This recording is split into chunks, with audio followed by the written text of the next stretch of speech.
Hi Megan, so this is my Canvas page that I'm going to take you around and kind of show you the different things that I chose to do. So very first, this is my home page, and I know there were a lot of really fancy home pages.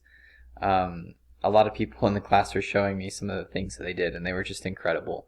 But I chose to be really simple with mine for a few reasons. One is I'm pretty simple in real life. I'm just a simple person. I think that simplicity has always worked out better for me. The other reason why is I just want it to be really, really straightforward for my students. I don't think that I'm going to be having them do too many complicated things on Canvas, and so I don't want to make it too complicated for them to understand how to navigate it.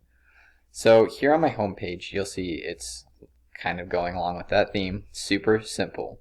The first thing I have is just this little, I guess, picture or quote, and it says, "Education is not the learning of facts, but the training of the mind to think." And this is a really big motto that I kind of live by and I want to apply to my teaching, is I want my students to know I don't want them just memorizing facts to pass a test or to get a good grade. My goal is really for them to become educated and to learn and to train their mind to vocalize their thoughts and put them on paper and those type of things. So I wanted to put that front and center. I wanted that to be the focal point when they open up my Canvas page. That is the first thing that they see. That's the first pedagogical move that I have that I want them to notice. And then I have just a quick little paragraph here kind of talking about how excited I am that I'm going to be their teacher, how I believe that my role is creating a classroom where they're allowed to think freely and openly, etc. And I really just kind of explain to them a quick synopsis of my ideas and how I want them to see my classroom. And I put that here on the home page because, again, that's the first thing they're going to see. And I wanted to keep it short enough that it's something that will catch their eye, that they'll want to read. And it will give them just a quick understanding. If they don't read the entire disclosure, at least they will understand just this quick little paragraph that I have for them. And then in addition to that, I set up a small link here where they can get to my classroom discourse policy and the disclosure. So it's set up super simply. If they just click on it, and I think it's pretty obvious, like with the blue hyperlink, that if they click on it, just go like that. Whoops. There we go. It takes them right to my syllabus, and my classroom discourse policy is the very first thing that you see there. I really like this page. I spent a while on it. And again, it's not super fancy. It doesn't have all the bells and whistles, not tons of fun pictures and everything like that. But it is straightforward and to the point, and that's really just what I wanted to do. So, two things here. The first thing is, when they pull up my page on the course syllabus, or if they click on that link, they'll be able to either read through it on this page, on this syllabus tab. They can read through everything that I have there, or for a little bit more fancier version, they can just click on this to download it and print it off and get it signed or whatever, or have it in their binder.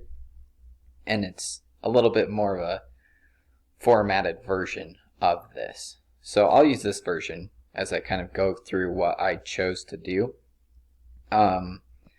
First things first, on the left hand side, obviously my name, my email. I wanted to let them know my email response time. I think that's super important so that they know when to expect to hear from me, as well as times that they can meet with me throughout the week. And then I have, first and foremost, academic discourse policy. I think this is going to be the most important thing for my classroom because, as I point out, my class is going to be discussion-based rather than lecture-based. And so I really want them to understand what my policy is with that. And I kind of go through that. I have a few rules that I set up.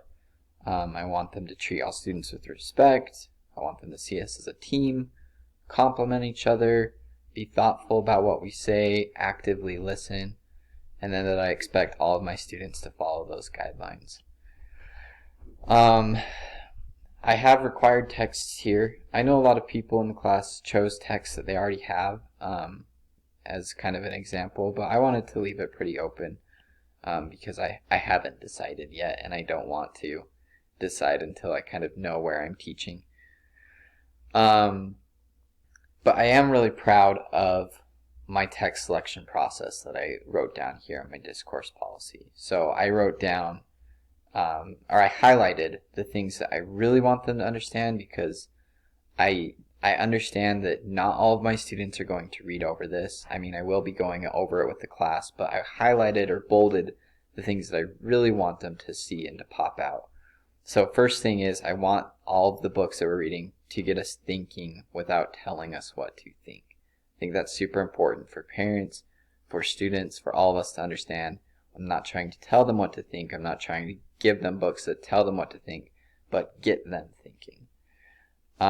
And then I also highlighted that I've purposely chosen books from diverse backgrounds, cultures, and identities. I think that that is very important to me, and I want my students to know that. And then I also talked about how we'll read to develop and refine our ideas.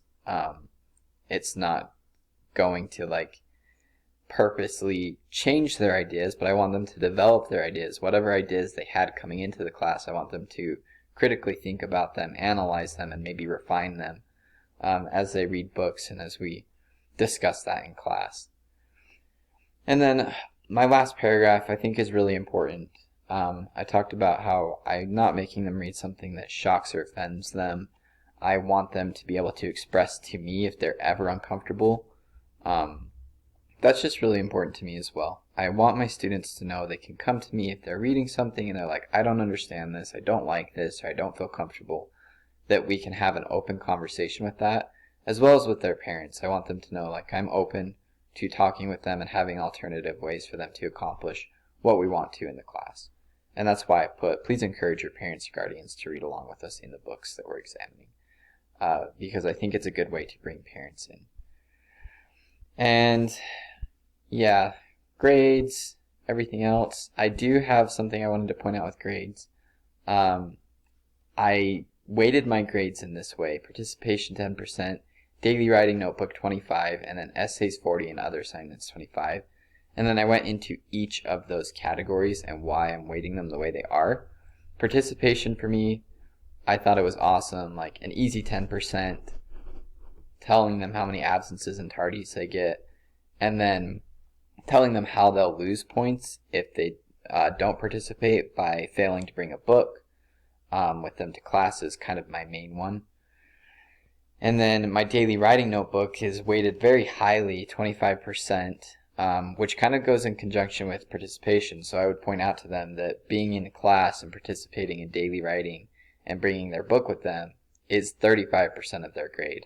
And so as they come to class, as they participate in their writings, they're going to be getting 35% of their grade, which I think is important for me because that's the way that I want my classroom to be run. I want them to value participating. I want them to get grades for showing up to class and being active and refining their ideas. And I see the daily writing notebook and as our classroom discussions is a key part of that. And then essays, I talk about how many essays we're going to do, other assignments that we're going to do, as well as my late work policy. I mentioned this in our talk on Monday, so I won't really go over that. I also mentioned the cell phone policy. And then I just have my schedule and the signature. So I'll close that. I know I'm running out of time again. I always run out of time, I feel like, with these.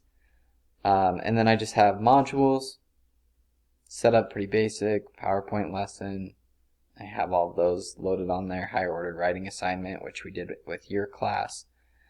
And then I also have discussions, and it looks like a normal discussion, just opening that up, having a discussion that they can respond to, and yeah, that is my Canvas page. I know it's pretty basic, pretty simple, but like I said, I'm proud of it. I really put a lot of effort into thinking about how I want it set up, what I want to draw students' attention to for the time that they do spend on my Canvas page. I want it to be easy to navigate, and easy to understand. So that's all I've got for you. Thanks, Megan.